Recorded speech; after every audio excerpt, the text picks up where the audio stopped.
La tecnología avanza y a veces es difícil de controlar. Lo que ya nos empezamos a sentir cómodos en el día a día, también hay que prestarle atención. Por eso vamos a hablar con Mateo Bobbio, él es ingeniero industrial, magíster en neurociencia y conferencista.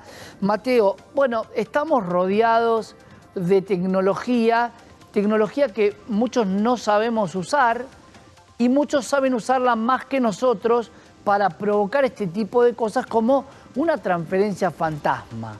Contanos un poco de qué estamos hablando cuando hablamos de transferencia fantasma.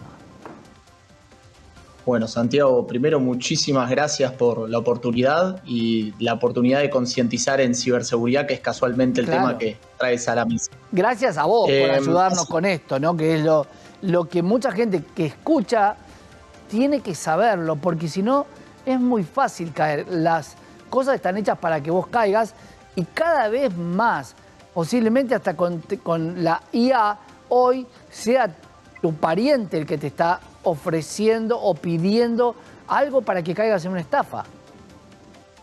Sí, tal cual vos decís. Hoy, para que tengamos en cuenta, estamos hablando de 7.000 ciberataques por segundo en la región de América Latina. Es decir, el tema es cada vez más preocupante y cada vez más relevante. Hablando puntualmente de algunos temas, ya para bajarlo, los ciberdelincuentes, que son estas personas que utilizan muy bien, en realidad muy bien la tecnología para el mal, claro. Ellos lo que hacen, utilizan varios vectores de ataque. Los vectores de ataque pueden cambiar, es el método que utilizan para atacar.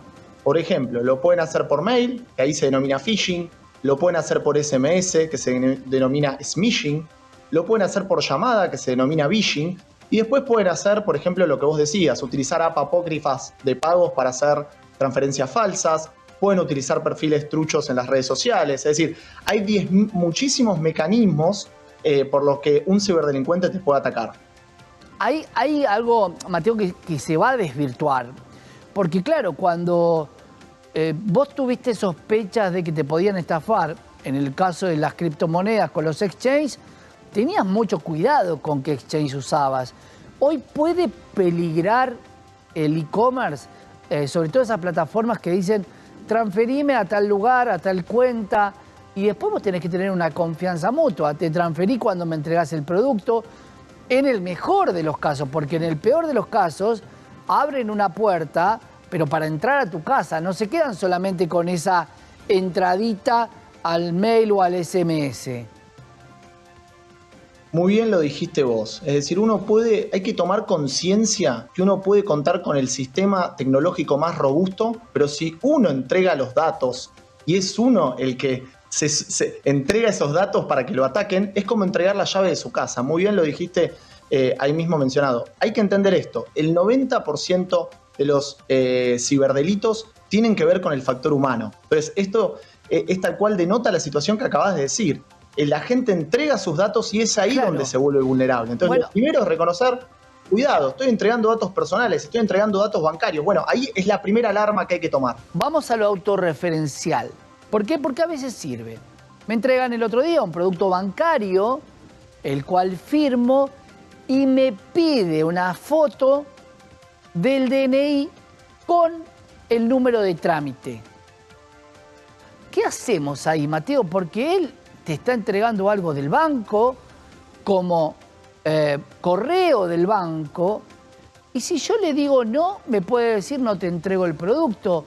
Hay tiempo como para llamar al banco y decir, che, escucha, acá el correo me está pidiendo foto de mi DNI.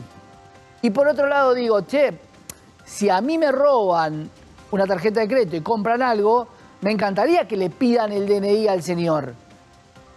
¿Cómo se maneja ese equilibrio?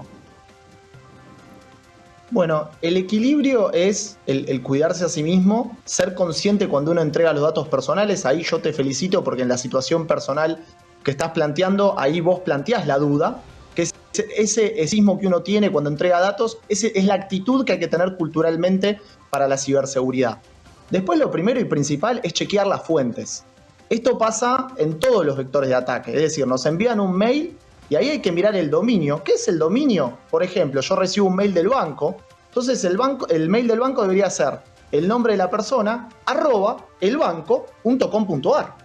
Entonces, si ya veo que en el dominio ese remitente no tiene mucho sentido, es el banco un servicio de mail.com, ya no tiene mucho sentido de dónde me lo están enviando. Lo mismo en las redes sociales cuando hay un perfil falso. Hay que chequear en las páginas oficiales que esas sean las redes sociales.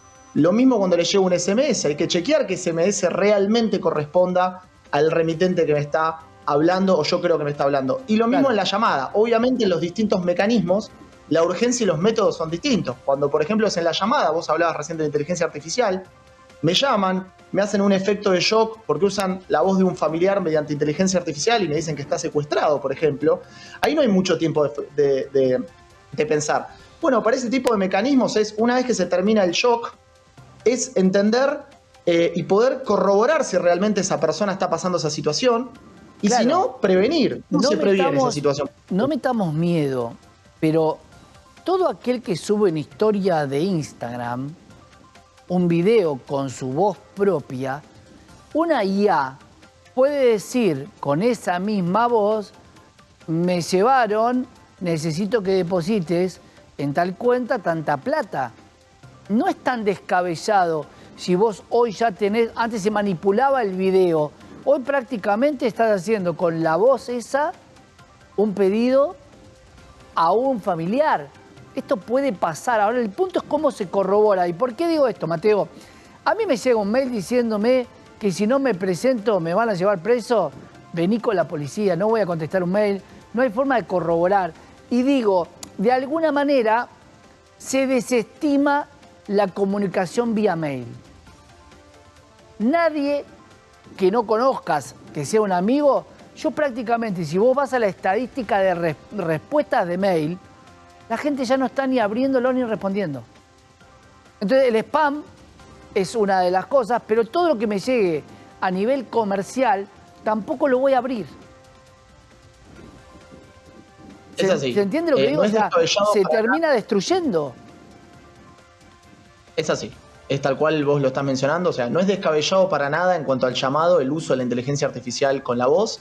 Ahí obviamente lo que yo aconsejo fuertemente es tener una palabra o un código entre las personas, entre los seres queridos. Entonces uno sabe realmente cuando está en una emergencia o no, palabra o ese código que hay entre las personas. Eso es muy inteligente de tenerlo. Y después cuando usan inteligencia artificial, generalmente hay dos maneras de darse cuenta. La cadencia de la voz, a veces la persona con la que hablamos sabemos que utiliza mucho una palabra o cómo se pone cuando está un poco en una situación fuera de lo normal, entonces ahí se lo puede detectar. Claro, y después el modus operandi de los ciberdelincuentes, ahí generalmente empiezan con la voz del familiar, pero después pasan a un tercero, que es un comisario o un abogado que da las instrucciones de pago, ¿no? Entonces ahí realmente se puede dar. Y lo que decís del mail, para completar eso, que es verdad que es el ataque más normal, pero realmente se caen muchísimo. ¿Por qué? Porque los ciberdelincuentes no mandan un mail ocasional, te estudian previamente.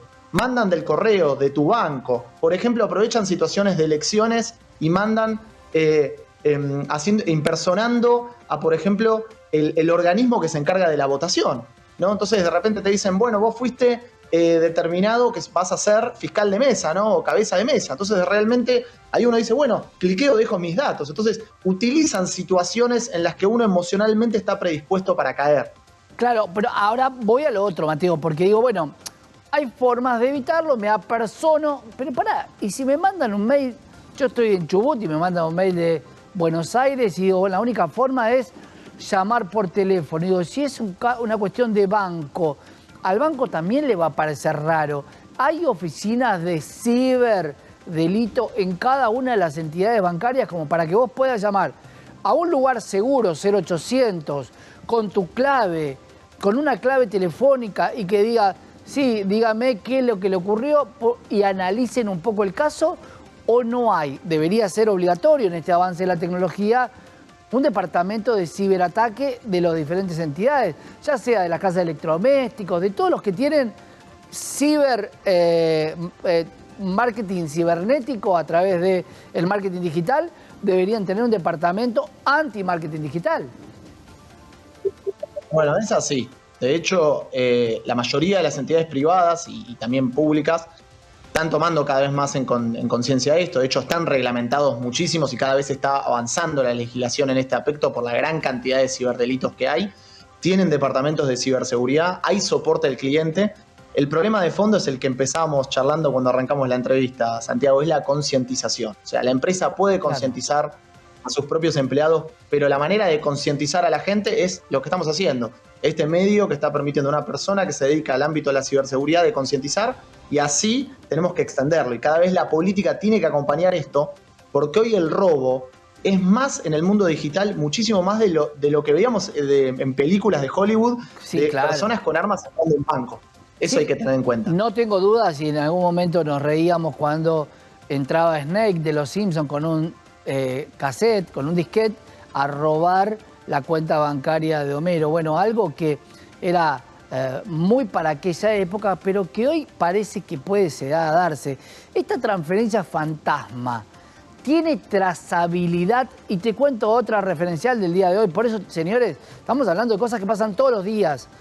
Hoy me llegó de una persona que quería hacer una transacción que primero le transfiera, me llega por WhatsApp, después me entero que le clonan un poco la información. Digo, hay trazabilidad en esto porque me daba una cuenta. Y si vos me das una cuenta de Juan Pérez, yo voy y lo denuncio a Juan Pérez. Hay investigaciones porque me pasó que no lo investigaron a alguien que me sacó la tarjeta y pagó su propia patente o la patente de alguien. Y todavía debe estar en un juzgado, Mateo. Por eso digo, ¿hay mayor celeridad hoy en la trazabilidad de estas operaciones?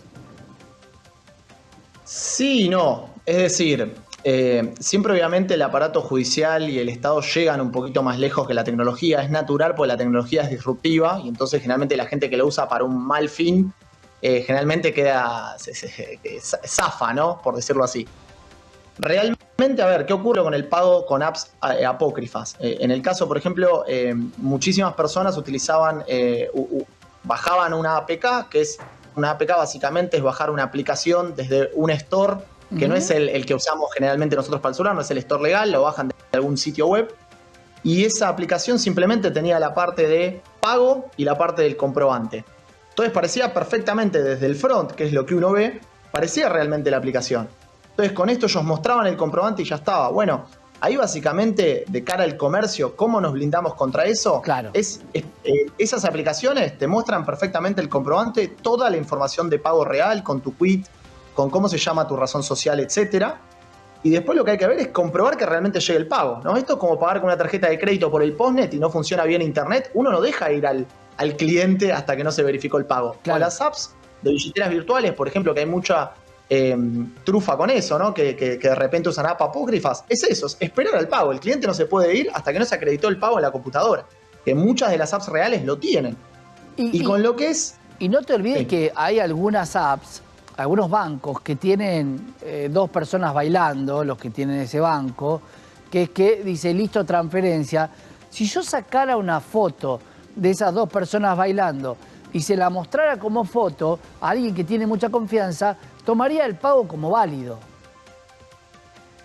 Simplemente porque dice, listo, la transferencia se la hice en algún momento, hablamos de un supermercado o de un negocio de cercanía en el cual vos tenés mucha confianza, le podrías decir, este es mi pago. Acá hay que chequear todo lo que se pueda. Y como decís vos, Mateo, si podés corroborar que al otro le haya llegado, si es un amigo, por supuesto, che, te llegó, sí, y te olvidás, es mucho más fácil. Lo que pasa es que la trazabilidad debería, como hay tanta posibilidad de invasión tecnológica, debería ser mucho más fácil decir, sí, le transferiste a Juan, Juan abrió la cuenta con Pedro, hace solamente 2 días, hay un problema en el banco porque faltan datos y sin embargo se abrió la cuenta. Si no tenés forma de rastrear dónde vive, quién es y por lo menos que te devuelva el dinero, más allá de lo legal o de la pena que le pueda caber.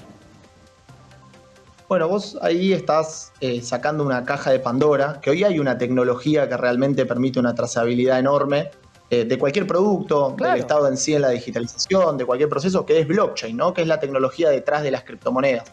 Entonces nada, obviamente ahí hay que trabajar muchísimas cosas, que es la voluntad política y también del establishment mundial para poder establecer ese tipo de de tecnologías que permitan la trazabilidad, ¿no? Acá obviamente las apps apócrifas y todo eso no entran porque no estarían dentro de esta trazabilidad, pero sí, si nuestros sistemas fuesen robustos, de que son sumamente trazables, yo rápidamente puedo entender dónde está la plata si no me llegó y si realmente el que me está pagando está teniendo una actitud honesta o no en ese momento que me está pagando. Mateo, sos una persona que yo abro puertas y podemos hablar toda la tarde. Vamos a hacer en nuestro próximo encuentro. Quiero que me traigas cuál es la responsabilidad de las casas, de los stores, de que vos puedas bajar una app que tenga estos componentes. Si hay algún tipo de legislación, pero para la próxima, ¿te parece? Me parece excelente. Muchísimas gracias, Santiago, por todo. Gracias, Mateo. Mateo Bobbio, ingeniero industrial, nos contó todo lo que tenés que saber y estate atento porque en 2 días yo tuve 2 situaciones. Todos tenemos situaciones en las cuales podemos poner en peligro el dinero que hoy te aseguro que nos va a faltar.